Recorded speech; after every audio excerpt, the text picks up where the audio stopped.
Fala galera, tudo bem? Dia 3 do nosso devocional e falando sobre ansiedade, a gente vai continuar falando sobre esse tema ainda. E no dia de hoje, o que nós iremos conversar é de novo sobre Filipenses 4. Pô, Bosco, mas eu li Filipenses 4 ontem, vai ler de novo, porque Filipenses 4 ele vai ser a base sobre esse nosso devocional sobre ansiedade.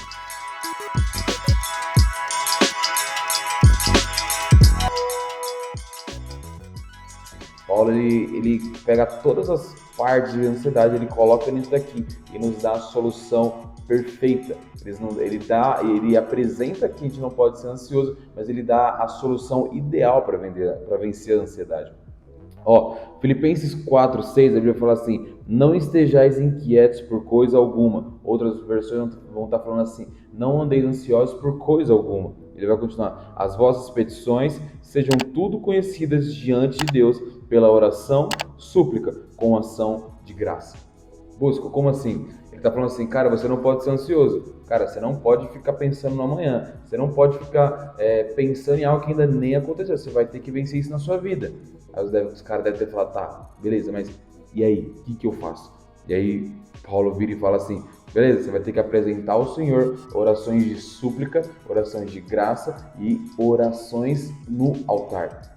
Busco, como assim? Quando Deus ele manda Jesus à terra, ele vem, morre no nosso lugar, ressuscita dentre os mortos, e aí ele está na terra, e os caras perguntam para ele, brother, como que eu faço para orar?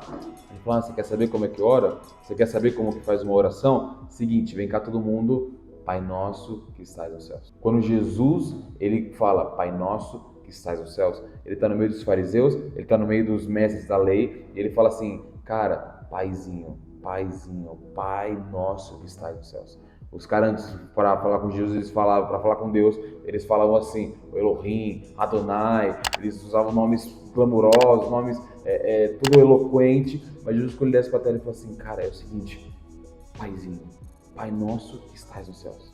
Ele fala de uma forma simples, e quando ele fala assim, Pai Nosso que estás nos céus, ele já está fazendo uma baita de isso que cabe para um outro vídeo, da gente destrinchar aqui sobre o Pai Nosso, porque só essa frase aqui, Pai Nosso que estás nos céus, ele está querendo falar assim, Pai, então ele está querendo dizer assim, cara, antes vocês não eram filhos, vocês eram criaturas, mas por minha culpa, agora eu não vou ser mais o unigênito, agora eu vou ser o primogênito. Porque aí Jesus ele aparece como o primeiro filho, que pode dar a possibilidade de restaurar, de regenerar todos os outros filhos que afastava os filhos do Pai, que era uma coisa chamada pecado. Quer vencer sua ansiedade, quer vencer a sua falta de controle emocional, começa a gastar tempo em oração. Começa a buscar pela presença do Pai, porque aí você vai começar a se conectar com Ele e se afastar do seu pecado. Porque aquilo que me afasta, eu e você, de Deus, é uma coisa chamada pecado. Porque quando Jesus ele fala assim, Pai Nosso que estás nos céus, ele está falando, cara, agora não é mais um filho, mas agora são todos os filhos. E ele fala assim, Pai Nosso, ele se coloca no meio de nós. Porque agora Deus ele não é mais um Deus longe, mas agora ele é Deus conosco, ele é Emmanuel. E aí depois ele se torna Deus em nós. E agora tem dentro de mim, dentro de você, que é o Espírito Santo. Então, quer vencer sua ansiedade? Quer mudar a sua vida? Começa a ter tempo de oração. Hoje se fala muito de meditação. Sabe o que é isso? É o mundo descobrindo que existe um poder quando você está sozinho orando. Jesus, por diversos momentos, antes dele curar os enfermos, antes dele mudar o mundo, ele subia para o monte e começava a orar.